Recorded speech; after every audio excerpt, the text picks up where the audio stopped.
Et salut à tous, c'est Pierre Dupérin, j'espère que vous allez bien. Alors aujourd'hui, j'espère la dernière. Non, c'est vraiment la dernière. Il faut vraiment arrêter au bout d'un moment. Mais l'objectif est atteint, la 9e voiture a été achetée, ça y est. Donc, comme vous le savez, il ne manquait que la Renault 4 à mon palmarès, et bah ça y est, c'est fait. Fraîchement acheté.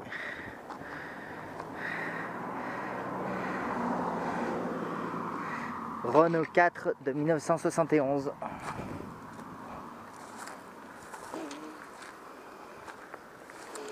Un modèle, je pense, bas de gamme des années 70, début des années 70. Vous allez comprendre pourquoi.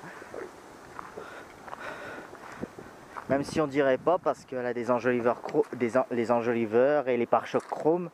Mais ce qui me fait dire que c'est une bas de gamme, c'est que les vitres arrière ne s'ouvrent pas.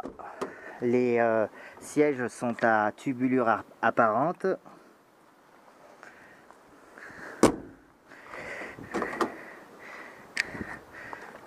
Voilà.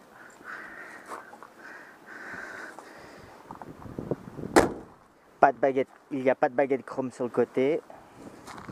Et il n'y a pas de joint chrome pare-brise. Donc voilà, et puis je crois qu'il y a autre chose aussi, mais bon voilà. Et elle est aussi dépourvue de butoir. Alors ça, je suis pas sûr que ce soit dû à la version, que le manque de butoir. Je pense qu'il y avait une génération, il faut que j'étudie le livre des évolutions. Mais parce qu'à mon avis, cette 4L est, on va dire, à 99% dans son jus. C'est-à-dire, et quand je dis dans son jus, c'est-à-dire aucune modification mécanique ou esthétique, quoi.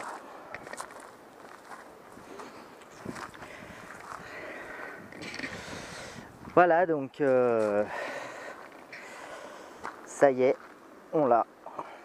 J'aurais peut-être dû déverrouiller le coffre avant de commencer la vidéo. Fraîchement acheté. Bon, d'accord, j'ai déjà fait 2 petites bricoles dessus. Mais bon.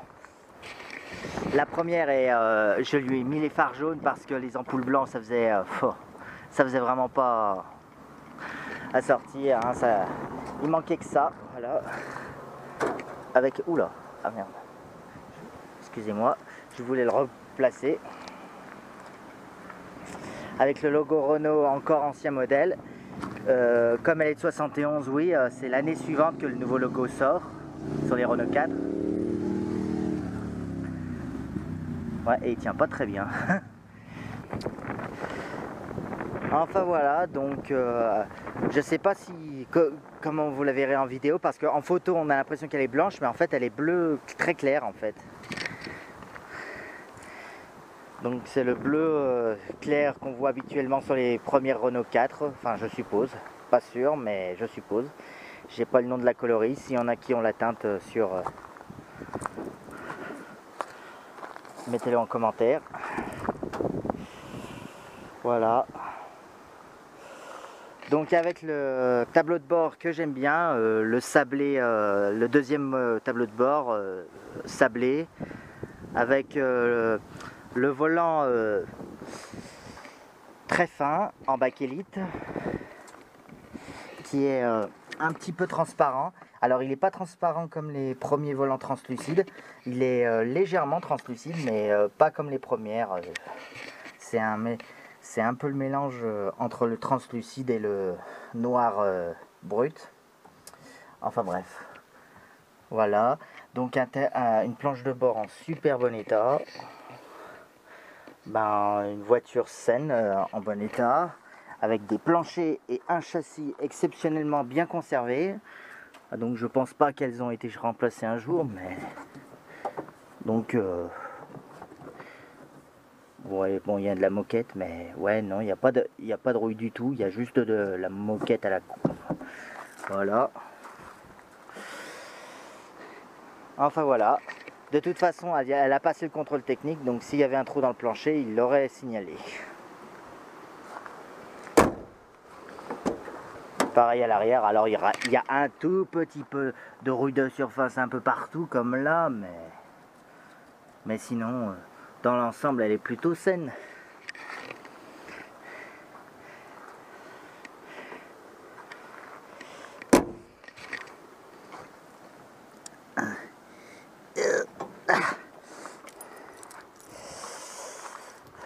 Voilà la...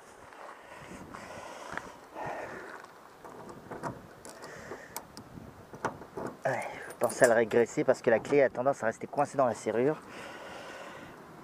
Le compas fonctionne très bien. Alors j'ai une espèce de moquette ou de tapis, ouais, dans le coffre. Et un triangle qui a l'air d'époque. Je crois qu'en plus c'est vraiment un triangle d'époque parce que il y a un dessin, ça ressemble à une Renault 6. Enfin, sur le triangle. Enfin, donc je suppose que c'est son triangle d'époque. Enfin, la voiture qui est dessinée derrière ressemble à une Renault 6, donc je sais pas.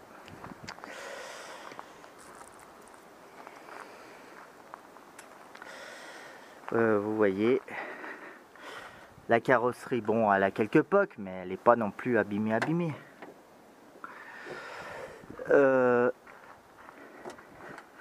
Par contre, son joint est un peu fatigué, donc enfin, seulement à cet endroit-là. Après le reste, ouais, il est d'époque, quoi. Donc je sais pas encore s'il est étanche, je pense que plus vraiment, mais bon. Enfin bref.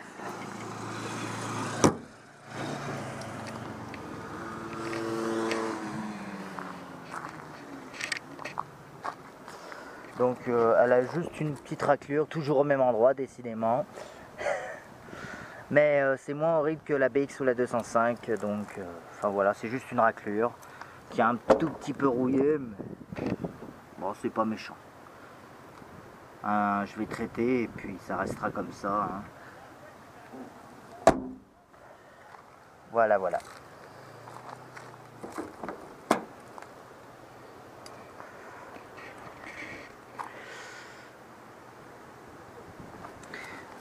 Alors j'ai pas encore tout apprivoisé sur ce tableau de bord. Alors attendez, je vais me mettre de l'autre côté parce que là j'ai mis tout ce que j'ai appris, tout ce que j'ai pris pour le tournage sur le siège.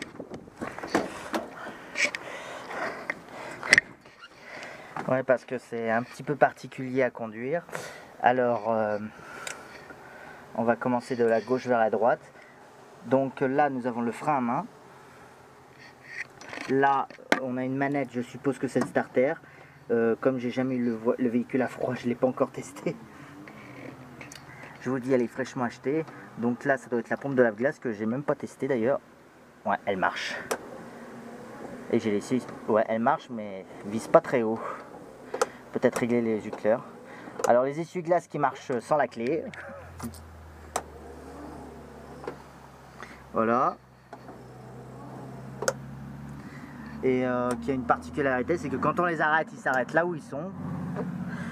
Mais en fait, si on appuie en bas, ça fait un poussoir qui les ramène à zéro. Donc bon. Enfin voilà, là nous avons la ventilation qui elle ne marche pas sans la clé, mais elle marchait. Donc là on a les phares. Donc en fait on a le grand levier pour changer la position des phares. Donc là on est en position croisement route. Pour les anciens, lanterne, code, route. Voilà. Et pour allumer le tout, voilà, on abaisse le levier pour allumer et après voilà, position, croisement, route, enfin voilà. Et là les phares sont coupés. Voilà, compteur.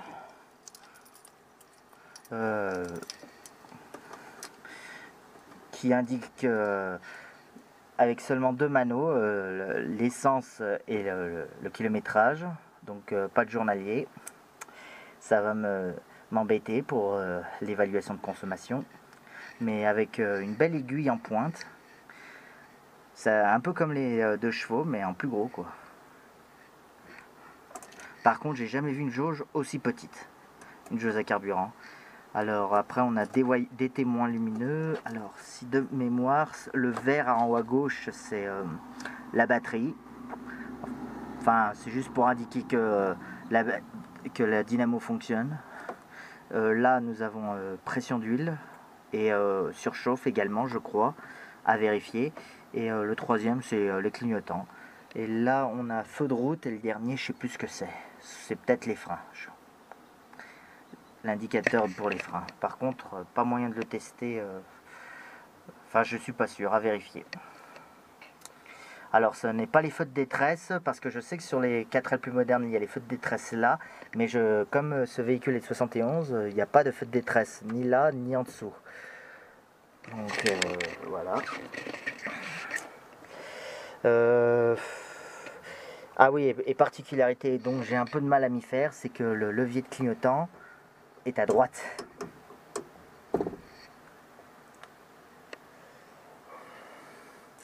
Le rétroviseur sur le tableau de bord, c'est la première fois que je l'ai sur le tableau de bord et pas en l'air. Alors, on voit les véhicules derrière, mais pas en entier. On va dire qu'on voit jusqu'au phare et après les pare-chocs, on les voit pas. Mais bon, c'est un design que j'adore. Alors après on a tout ce qui est chauffage. Alors j'ai pas tout à fait tout compris. Ce levier sert à aller de haut en bas, si j'ai bien compris. Ça c'est un robinet pour le radiateur de chauffage. Et ça par contre c'est le volet.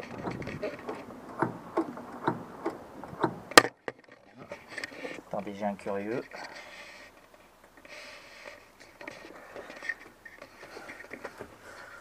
Voilà, là on a un bac de rangement avec ce carré qui est, je suppose, le support batterie, un vide-poche, les aérateurs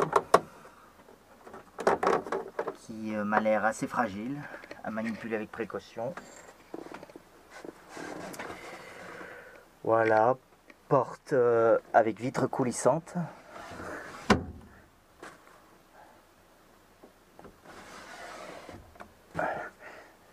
Enfin, une voiture à vitre coulissante.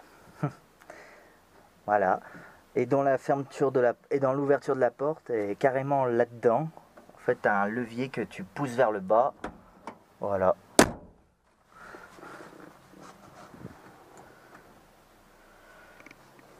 C'est particulier. Alors après, on a des pare-soleil, un peu dans le même style que ce que j'ai à la 2 chevaux. On a un super ciel de toit en bon état. Voilà, et le siège à tubulure apparent. Et dommage, mais les fenêtres arrière ne se coulissent pas, elles, par contre. Mais bon, c'est son côté bas de gamme. Alors on a quand même les vitres à l'arrière, mais bon, ça de toute façon, il n'y a que les toutes premières 4L qui les ont pas, mais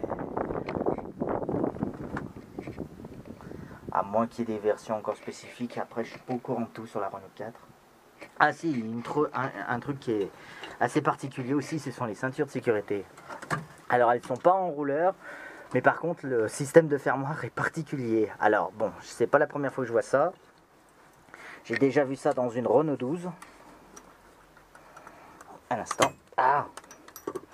Et normalement ça, c'est un système à mousqueton presque quoi, qui s'attache quoi à ses anneaux quoi, tout seul, et pour déverrouiller, faut tirer le plastique vers le haut. Enfin, c'est parfait. Par contre, l'inconvénient, c'est que le réglage est manuel. Voilà. Alors, je sais qu'elle est de 71, mais d'après, j'ai lu quelque part que les ceintures sont de série à l'avant à partir de 1970. À confirmer, mais il me semble que c'est ça. Donc voilà. Et je sais pas en quel moment c'est devenu en roller. Même de ce côté, moi j'ai la même chose. Alors, plafonnier qui marche pas. Mais bon, sur la 2 chevaux, ça, à mon avis, ces trucs, c'est des nids à faux contact. Déjà, ils se coincent tout le temps. Voilà, donc je sais pas comment il est censé fonctionner. Donc ça va finir avec un bouton peut-être planqué là, je sais pas. Pour l'actionner la prochaine fois. Voilà, ça va m'énerver, parce que sinon ça va m'énerver. Enfin, ou alors je regarderai, mais ça se trouve, il y a une petite réparation à voir. Voilà. Et le siège arrière peut se plier, contrairement à la 2 chevaux. Alors je ne veux pas le faire, parce que même si c'est peut-être pas impossible que, comme j'ai pas de ceinture du tout à l'arrière, il est fort probable que je plie le siège et que je le laisse plier pour être sûr que... Enfin, par mesure de conscience, je sais plus le terme, mais par conscience, je préfère le laisser plier comme ça, ça tentera personne de monter à l'arrière, comme il n'y a pas de ceinture, enfin... Parce que même la 2 chevaux, elle a des ceintures à l'arrière, mais bon, la 2 chevaux, c'est parce que elle a une carte grise de 79, donc elle est prééquipée ceinture. Mais bon, elle, du coup, non, et il n'y a même pas de préinstallation, donc je sais plus où c'est sur les Renault 4, mais il n'y a pas possibilité d'en préinstaller par acquis de conscience, mais... Donc j'essaierai de faire monter, je pense, le moins de monde possible à l'arrière. Enfin, tu me diras, ça fait un moment que la 2 chevaux, il n'y a eu personne derrière. Voilà. Alors, je pense que j'ai lu quelque part que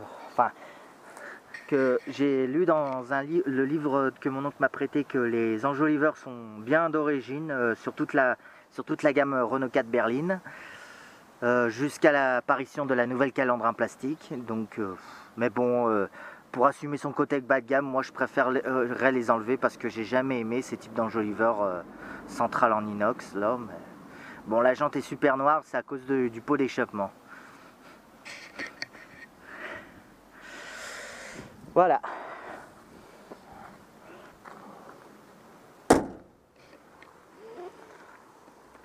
Bon. Alors, il manque le Renault. Enfin, je l'ai le logo, mais il tient pas très bien. C'est 2 pattes qui se mettent dans ces trucs en caoutchouc, mais il tient pas très bien. Donc, quand j'aurai 5 minutes, j'essaierai de le coller avec une colle spéciale pour être sûr qu'il ne se barre pas. Mais j'ai le logo qui va là, c'est prévu de le remettre. Voilà. Bon, vu maintenant que je les cache, on voit pas, mais elle a les plaques noires, donc parce que les propriétaires à qui je les ai achetées ont fait la démarche de la passer en carte grise collection. Donc moi, j'aurais pas à le faire. J'ai un souci aussi avec le bouchon, à mon avis, il est plus du tout étanche. Enfin là, en fait, je me suis rendu compte qu'il n'y avait même plus de joint du tout dans le bouchon. J'en ai mis un, je sais, mais vu comme il bouge, à mon avis, c'est pas ça encore. Donc peut-être prévoir à le changer, mais ouais, à mon avis, il est plus pas étanche du tout. Donc prévoir à changer peut-être le bouchon. Voilà. Donc qu'est-ce que je pourrais vous dire d'autre? Ah, il y a un truc que je ne vous ai pas monté, c'est le capot. C'est sous le capot. Alors, c'est où déjà? C'est à droite du levier de vitesse. C'est un petit bouton qu'on pousse. Et j'ai oublié de vous dire, mais j'ai la grille de levier de vitesse comme la 2 chevaux. J'ai pas encore la nouvelle qui est des classiques. J'ai vraiment la même grille de vitesse que ma 2 chevaux. Bon, par contre, j'ai un souci avec le capot, c'est que la béquille pour me le maintenir ouvert a disparu. Oh oh oh.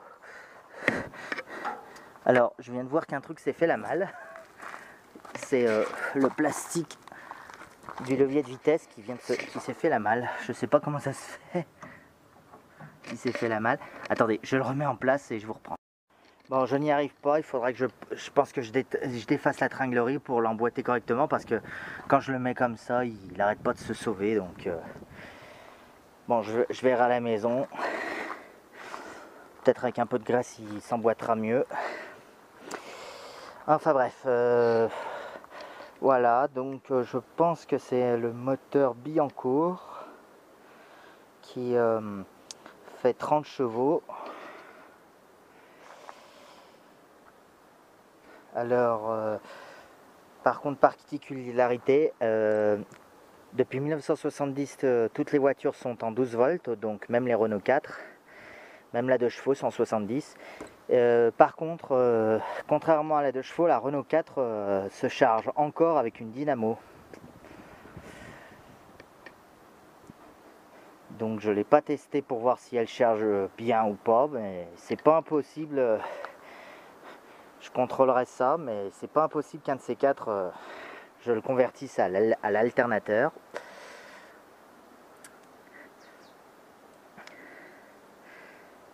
Enfin bon, avec ouais, donc du coup son régulateur par aérone, même si pour le moment je n'ai rien testé de particulier avec le circuit. Après j'ai jamais roulé de nuit vu que je viens de l'acheter, donc je pense que c'est surtout à ce moment là que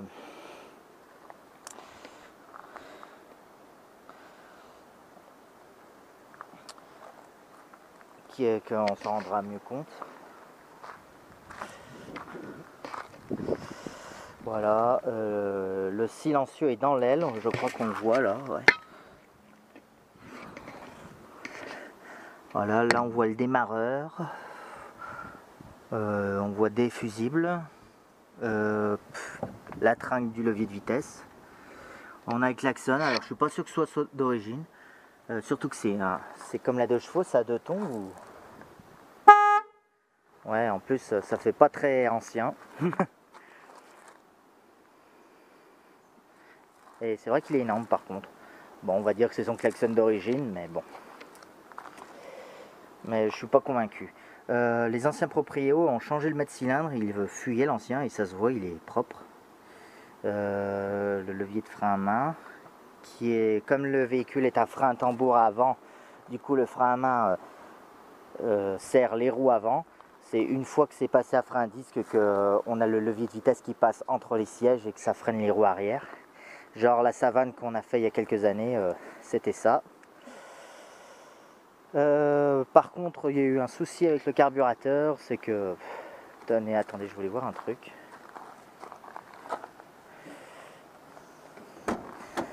La commande qui est là, c'est bien le starter. Elle est où? Là. Ouais, c'est le starter. Putain, il est tout petit le câble de starter. Il est pas énorme. Ah, dégage. Voilà, je disais, il y a un petit souci avec le carburateur, c'est que je crois qu'il est un petit peu plein de poussière, parce que quand je suis allé voir la voiture la première fois, ce filtre était vraiment encrassé de chez encrassé. Et en faisant les essais, le véhicule est tombé en panne. Et bon, l'ancien proprio avait l'habitude, il fallait ouvrir le filtre qui est carrément dans le carburateur et le nettoyer, enfin le souffler dedans, enfin voilà. Et puis je leur ai demandé voilà, de changer ce filtre quand même pour pas que je tombe en panne, parce que si ça se crasse toutes les 5 minutes. Après il me semble qu'il est déjà devenu marron, mais ils m'ont dit peut-être que l'état du réservoir laisse à désirer. Enfin extérieurement il a l'air propre, mais bon intérieurement il est peut-être un petit peu voilà. Après c'est vrai que j'aurais pas mis un petit filtre, j'en aurais mis un gros moi, mais et puis un où on voit le filtre là, celui-là il est un peu blanc donc on le voit pas tant que ça à travers. Ouais, donc faut à surveiller ça.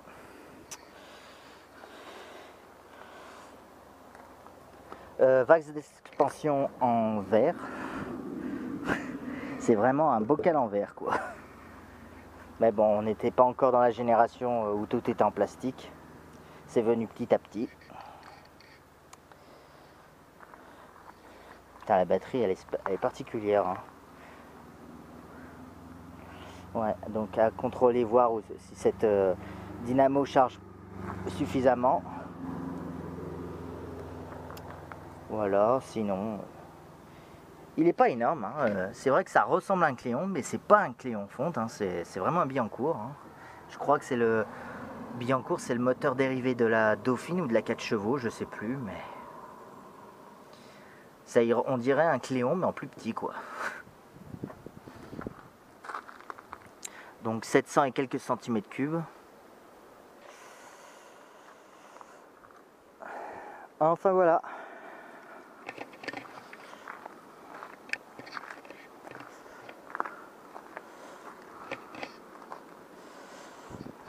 Ah ben ouais, ben c'est vrai qu'on est dans une légère descente, donc pour une fois le capot tient tout seul ouvert.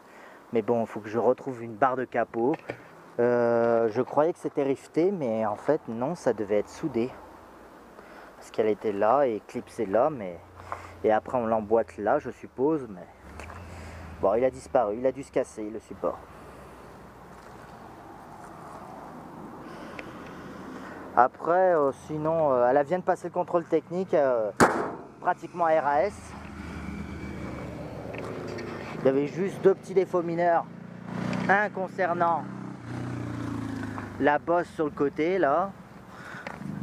Et l'autre, un petit souci avec un pneu, je sais plus lequel d'ailleurs, où il n'arrivait pas. En fait, il y avait un des pneus qui était dégonflé et enfin voilà, il a réajusté la pression. Donc à surveiller, voir si la pression des pneus se maintienne bien dans les roues. Ou alors ça, voilà, ça doit être celui-là parce qu'il me paraît plus dégonflé que l'autre côté. Ouais. Ouais. Ça doit être celui-là. Il me paraît un peu plus dégonflé que l'autre côté. Ouais, à voir. Enfin voilà. Bon alors, je vous tiens au courant. Je pense prochainement faire une balade parce qu'elle est en état de rouler. Elle roule, elle freine très bien. Rien à signaler de ce côté-là. Enfin voilà. Bon, je sais vraiment pas quoi vous dire de plus. Là, en fait, j'ai juste trop chaud, donc excusez-moi si la vidéo est un peu bâclée.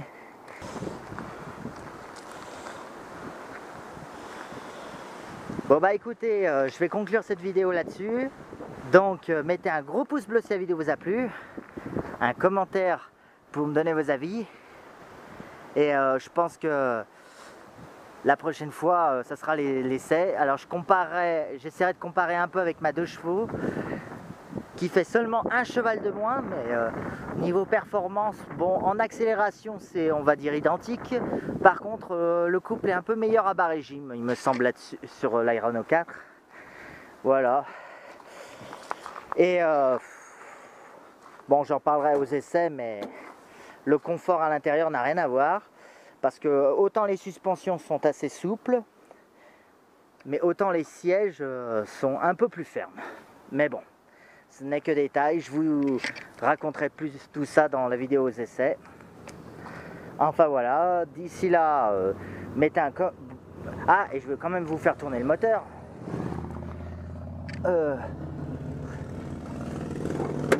Alors ça, c'est pas moi, c'est des motos.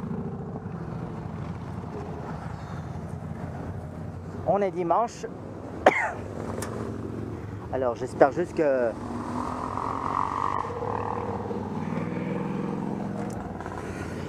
Je crois que c'est des Harley Davidson. J'y connais rien, mais je crois que c'est ça.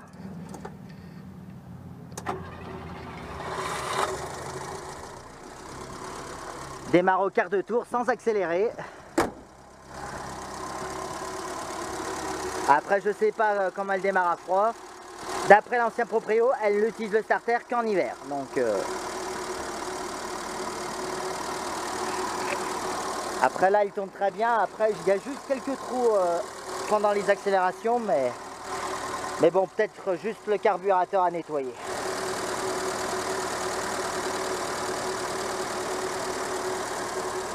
Enfin voilà. Allez, merci.